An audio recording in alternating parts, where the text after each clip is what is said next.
कोलंबो में independence square पर PM Narendra Modi को दिया गया गार्ड ऑफ ऑनर। राष्ट्रपति अनुराग कुमार दिसानायके भी रहे मौजूद। पीएम मोदी के स्वागत के लिए ताज समुद्र होटल में उमड़ा भारतीय समुदाय। लोगों ने हाथों में तिरंगा लेकर मोदी मोदी के लगाए नारे। पीएम मोदी भारतीय समुदाय के बीच गर्मजोशी से पहुंचे, लोगों से हाथ मिलाया, उनसे बात की और बच्चों को प्यार किया।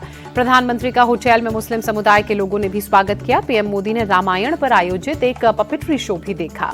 श्रीलंका आने से पहले थाईलैंड में पीएम मोदी और बांग्लादेश के मुख्य सलाहकार मोहम्मद यूनुस से मुलाकात। बांग्लादेशी हिंदुओं पर अत्याचार का उठाया मुद्दा।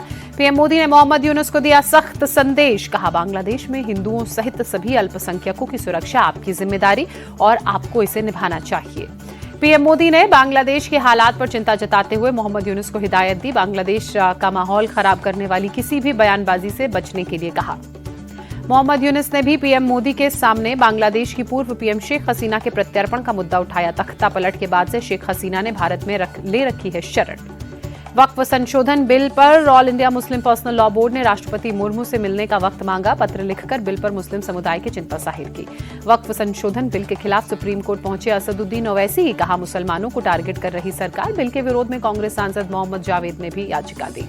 वक्फ संशोधन बिल को लेकर बीजेपी का अटैक। पटना में पोस्टर लगाया, लिखा ये सब बाबर के वंशज, पूर्वज इनका औरंगजेब। मुस्लिम नेताओं के जेडीयू छोड़ने पर आरजेडी का तंज। शक्ति यादव ने कहा जेडीयू में उबाल और बवाल, अल्पसंख्यक जनप्रतिनिधि बेचैन। वक्फ बिल मुस्लिम भावना के खिलाफ। केंद्रीय मंत्री जीतन राम मांझी का बयान, बोले वक्फ संशोधन बिल किसी के पक्ष विपक्ष में नहीं है, विपक्ष तुष्टीकरण की राजनीति कर रहा है।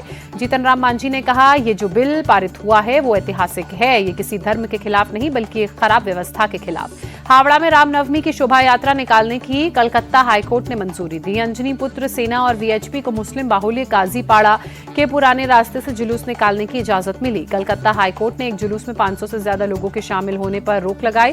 सिर्फ 500 लोगों को शामिल होने की इजाजत। सभी लोगों के नाम की लिस्ट आईडी कॉपी पुलिस को सौंपनी होगी। कलकत्ता हाईकोर्ट ने शोभा यात्रा के दौरान किसी मेटल से बने हथियार या लाठी के प्रदर्शन की अनुमति नहीं दी। अंजनी पुत्र सेना और वीएचपी के जुलूस अलग अलग निकलेंगे। वीएचपी की नेता रितु सिंह ने कलकत्ता हाईकोर्ट के आदेश को अपनी जीत बताया, कहा कोर्ट के आदेश के मुताबिक ही निकाली जाएगी शोभा यात्रा। टीएमसी नेता कुणाल घोष ने कहा हाईकोर्ट ने पुलिस के रुख पर मुहर लगाई। अगर वीएचपी पहले ही पुलिस की बात मान लेती तो हाईकोर्ट जाने की जरूरत ही नहीं पड़ती। ममता सरकार पर बीजेपी नेता दिलीप घोष का अटैक, कहा रामनवमी से पहले जगह जगह दंगा कराया जा रहा है। रामनवमी के जुलूस को रोकने की कोशिश कर रही है सरकार।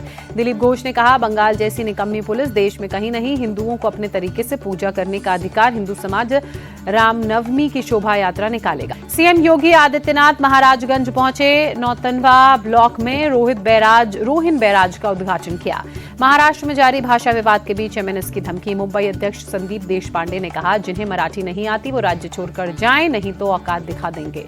पूर्व उप प्रधानमंत्री जगजीवन राम की जयंती आज। नेता विपक्ष राहुल गांधी ने दी श्रद्धांजलि। कांग्रेस अध्यक्ष खड़गे ने भी जगजीवन राम की जयंती पर उन्हें श्रद्धांजलि दी। पार्टी के दूसरे नेता भी नमन करने के लिए मौजूद रहे। पूर्व उप प्रधानमंत्री जगजीवन राम की जयंती पर पीएम मोदी ने श्रद्धांजलि अर्पित की। वंचितों और पीड़ितों के अधिकारों के लिए उनके संघर्ष को प्रेरणा स्रोत बताया। पटना में सीएम नीतीश कुमार ने जगजीवन राम की जयंती पर उन्हें श्रद्धांजलि अर्पित की। राज्यपाल आरिफ मोहम्मद खान ने भी नमन किया। कांग्रेस नेता और जगजीवन राम की बेटी मीरा कुमार ने पिता को नमन किया, कहा बाबूजी का व्यक्तित्व महान था और वो देश के लिए समर्पित थे। सभी को उन्होंने एक सूत्र में पिरोया। मुंबई के जुहू स्थित पवन हंस शमशान घाट पर एक्टर मनोज कुमार का अंतिम संस्कार। फैंस के साथ फिल्मी हस्तियों का जमावड़ा रहा।